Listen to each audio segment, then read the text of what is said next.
Spoštovane gledalke, cenjeni gledalci, lep pozdrav z nove oddaje s farmacevtom za zdravje, ko smo v Pomurskih lekarnah, pravzaprav v Svetem Juriju ob Ščavnici, kjer je naša sogovornica Polonca Fiala Novak, magistra farmacije. Lep pozdrav, Polonca. Lep pozdrav tudi vam in seveda vsem našim gledalcem.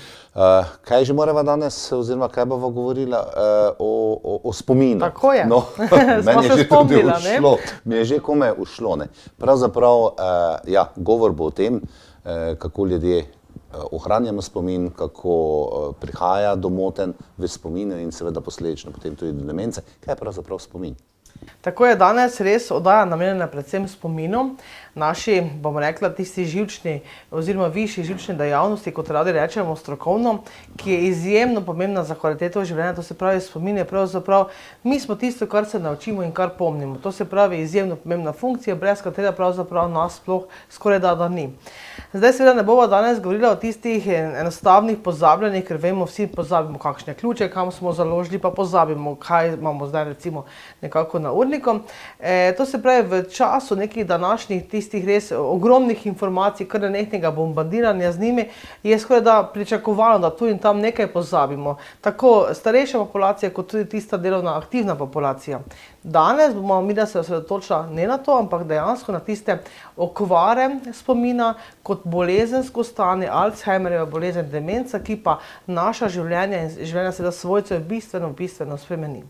Zdaj, če pogledamo, kot ste rekli, kaj pravzaprav spomin je. Rečemo lahko, da je spomin ena izmed tistih osnovnih ali pa takih funkcij, pomembnih funkcij, ki nam omogoča nekako priklic tistih dogodkov, ki so se nam že zgodili ali pa smo se jih naučili iz preteklosti ali pa pač nazaj v današnji čas. To je pravzaprav funkcija, ki nam omogoča pravzaprav življenje, da mi vemo, da se učimo, da pomnimo in da smo. Zdaj, seveda, kot sem rekla prej, je ta spomin, bom rekla, med ene izmed tistih višjih živčnih dejavnosti, med katere tudi sodijo recimo govor, pa hoja, presoja, razmišljanje, računanje, to se pravi, zelo taka kompleksna zadeva, tudi spomin je taka in pravzaprav brez vsega tega, kar sedaj naštevam, si ne moremo predstavljati kvalitetnega življenja ali pa sploh življenja kot takega. Seveda spomin, sem rekla prej, je mnogo vrst spominov. Zdaj, če se orientiramo bolj na tisti kratkotrajni spomin, vemo, da včasih si nekaj zapomnimo, pa takoj naslednjo sekundo že pozabimo. To je pravzaprav ni to nekaj neobičajnega, pravzaprav je to nujno, če želimo, da svojega nekako kapacitet ne zapomnimo prehitro. Recimo, kakšno telefonsko številko odtipkamo, na naslednji sekundi jo tudi pozabimo. To je prav in čisto dober potek. Dočim dolgoročni spomin, tisti spomin pa je pravzaprav zasidran v nas, lahko rečemo tudi nekako poetično, da se nam zasidra v srce. Zakaj? Ker ga tudi nekako spremljajo ponavadi neki čustveni dogodki ali pa neke nam osebno pomembne stvari in se pravzaprav zapiše, lahko rečemo, za vekomaj v nas. Govorimo o nekih pomembnih datumih, prelomnicah v življenju, recimo rojstvo otroka je takšen zagotovo, takšen dogodek, ki nam ostane za vse večne čase. Zagotovo rojstni datumi pomembnih oseb, recimo, ki si jih zapomnimo. Vse tisto, kar smo se nekako naučili in z rutino opravili skozi celotno življenje, to dejansko zapomnimo tudi za kasnejša leta. Rečem, torej čustveno obarvani dogodki, vse tisto, kar je nekako je bila neka prelomnica, bodi si pozitivna, bodi si tudi negativna, pravzaprav to je dolgoročni spomin. Kdaj pravzaprav pride do pešanja spomina? Brško ne, je težko neko ločnico potegniti, mejo, ko ugotovimo, da to že je, morda smo že malce prepozni v tem, ne? Ampak nekje pa vendarle ugotovimo, da nam peša spomin, da prihaja do demence. Res je, zdaj tukaj bom takoj na začetku poudarila, da pravzaprav demenca kot taka ni normalen proces staranja. To tudi našim recimo strankam vedno poudarim, tudi ljudem, svojcem, ki prihajajo, recimo pa vidim, da imajo paleto zdravil že dejansko predpisane proti demenci, pa marsikdo poreče tudi ta svojec, saj človek je toliko star, normalno, da je pozablja. Ja, normalno je, da nekaj stvari pozabljamo, vendar mi moramo dejansko vedeti tisto ločnico, da govorimo res o nekem enostavnem pozabljanju, da pa govorimo o demenci. In demenca je bistvena, da jo čim prej zaznamo, čim prej zazdravimo, takrat rečemo v tistem trenutku, ustavimo procese nadaljnjega propadanja možganskega tkiva, če rečeva. Vse tisto, kar pa je izgubljeno zavedno. To se pravi, je izjemno pomembna terapija. Še enkrat poudarjam, zdaj neka ločnica, kot ste rekli, ja, rečemo, seveda starosti vse ta pojav seveda pojavlja v večji meri, tam 65 let je navadno tista neka ločnica, ampak še enkrat poudarjam, demenca ni normalen proces staranja in bi se jo z takšnimi drugačnimi pristopi, vedenjem o dejavnikih tveganja lahko v neki meri tudi pogosto izognili. Pomembnejše je pa seveda, kaj povzroča to. Kaj so vzroki, da nam peša spomin, da prehajamo v dementno stanje?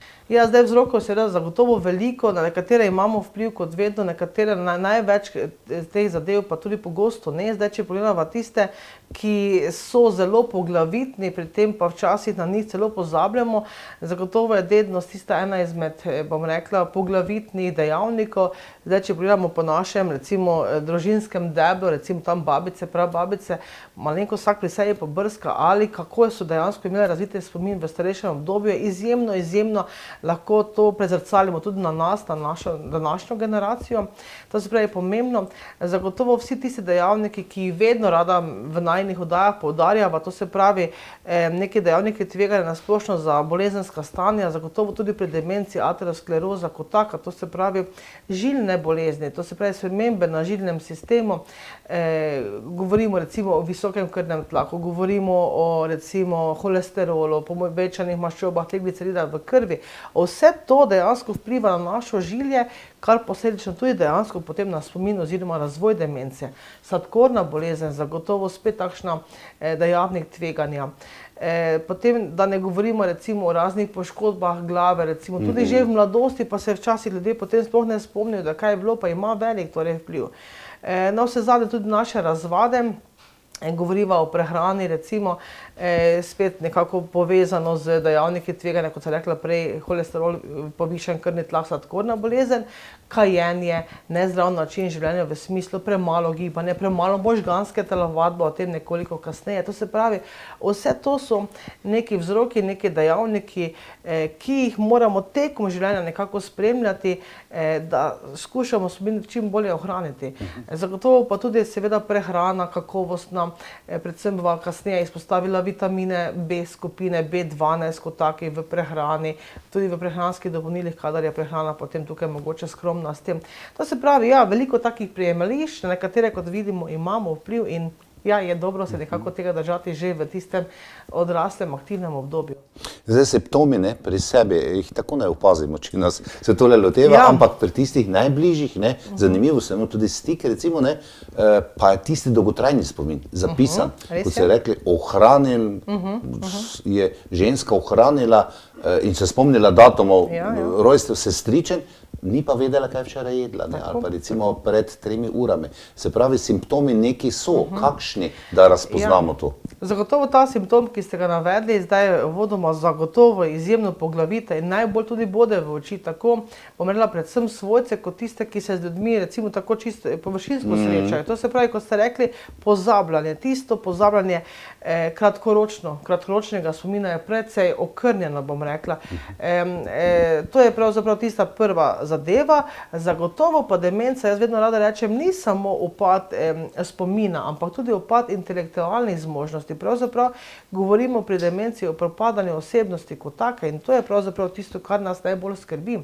To se pravi, razen tega pozabljanja, izjemno prihaja v ospredje, bom rekla, časovna, krajevna dezorientacija. Ljudje se pravzaprav ne znajdejo, recimo enostavne poti, ki vsak dan dejansko so prehodili in predstavljajo problem. Tudi včasih res pri svojem delu opažam ljudje, ki so, tukaj smo seveda manjša vasica, se pravzaprav poznamo, in ljudje pridejo v lekarno, ne vejo, po kaj so prišli, velikokrat se to zgodi, že dejansko vse uredimo, zložimo v dejansko torbico in kasneje gospa z enakim vprašanjem še enkrat, po kaj sem prišla, kaj bi rabila. To se pravi, dezorientacija, kaj to se pravi, ljudje, pogosto svojci opisujejo, ljudje so šli v trgovino, nazaj niso več znali priti, to se pravi, izjemno zbode v oči, tudi tiste, to se pravi, kot družba moramo biti pozorni, take svojce potem res malenkost opozorimo, jih pokličemo in dejansko, če jih seveda poznamo, vsi smo k temu poklicani, da to opazimo in sporočimo.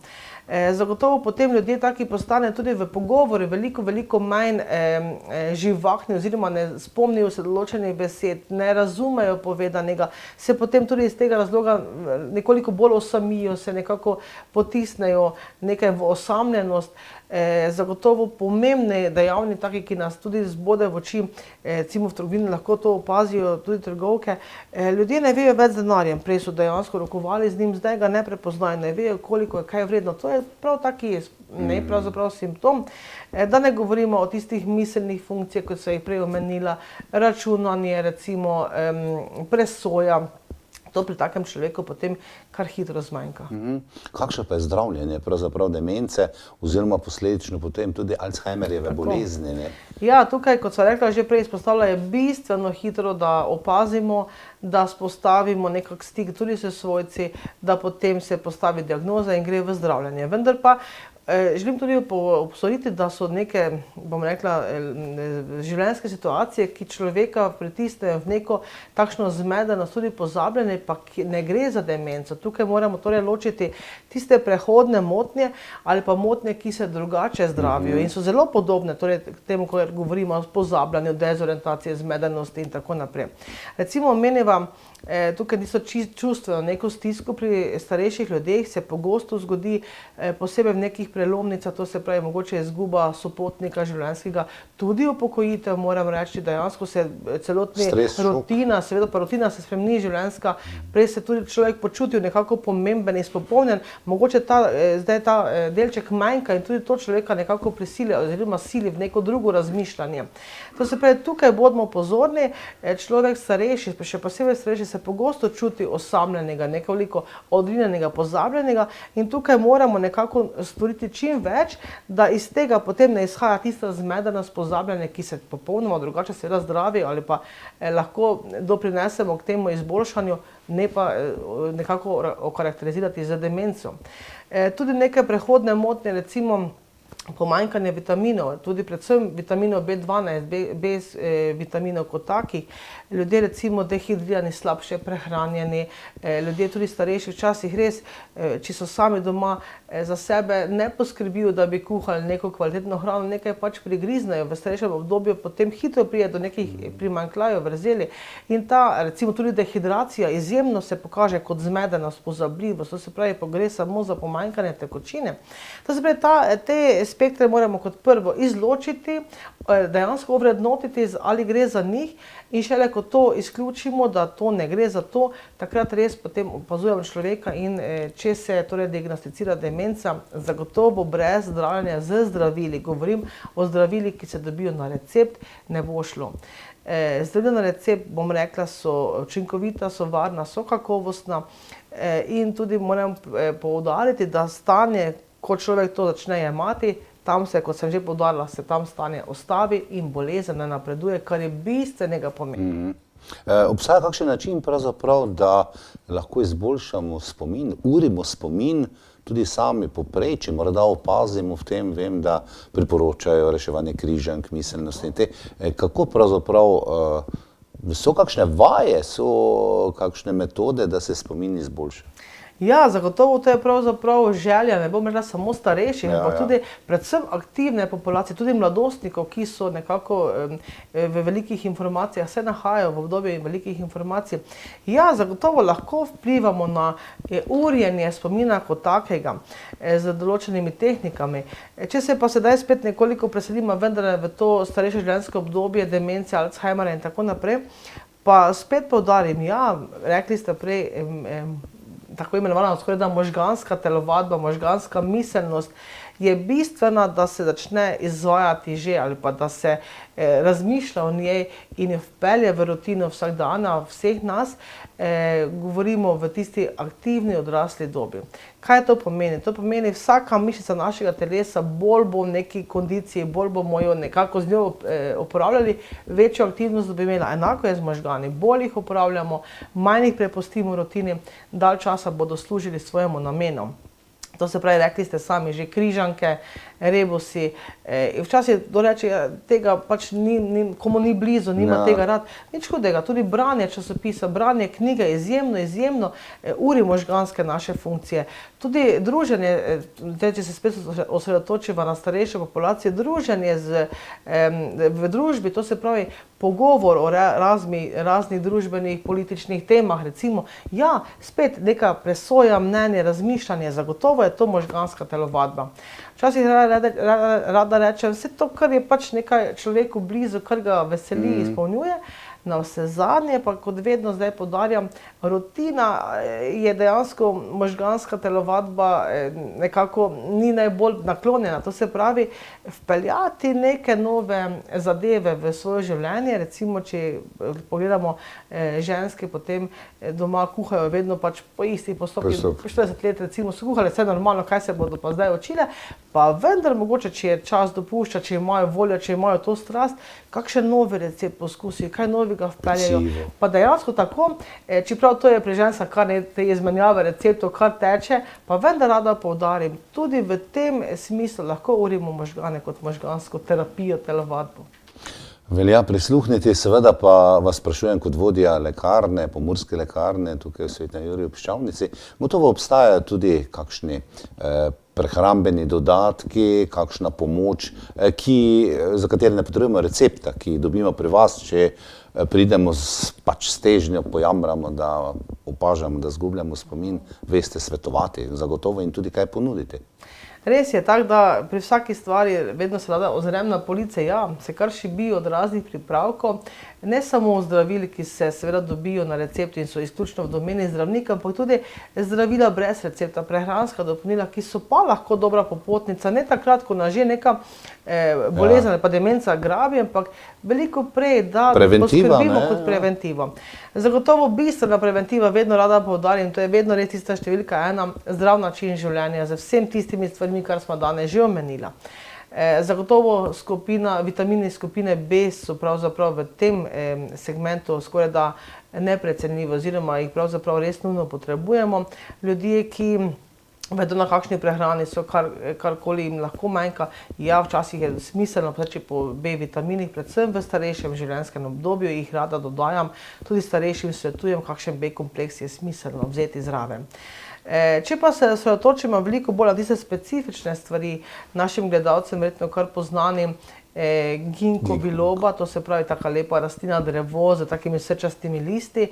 Ja, in ginkgo pravzaprav je rastlina, ki vpliva na našo možgansko funkcijo, poveča prekrvavitev, prenos glukoze, kisika celicam v možganih, to se pravi, ja, je v smislu preventive, kot tudi potem kurativa je izjemno pomembna učinkovina, tudi pravzaprav rastlinskega izvora.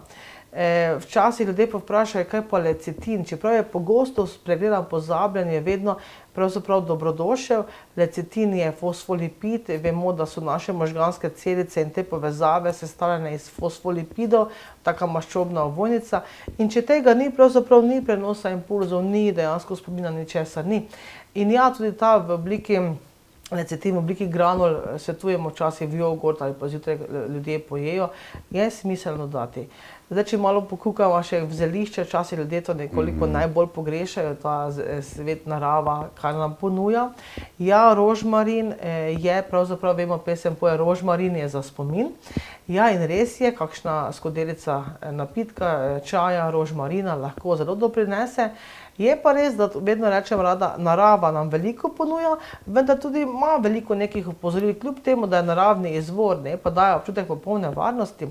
Rožmarin recimo konkretno zvišuje krvni tlak, to se pravi, vsi tisti, ki imajo težave z visokim krvnim tlakom, z rožmarinom res previdno. Tudi kar se tiče kopeli in tega z rožmarinom, takrat nekoliko previdneje.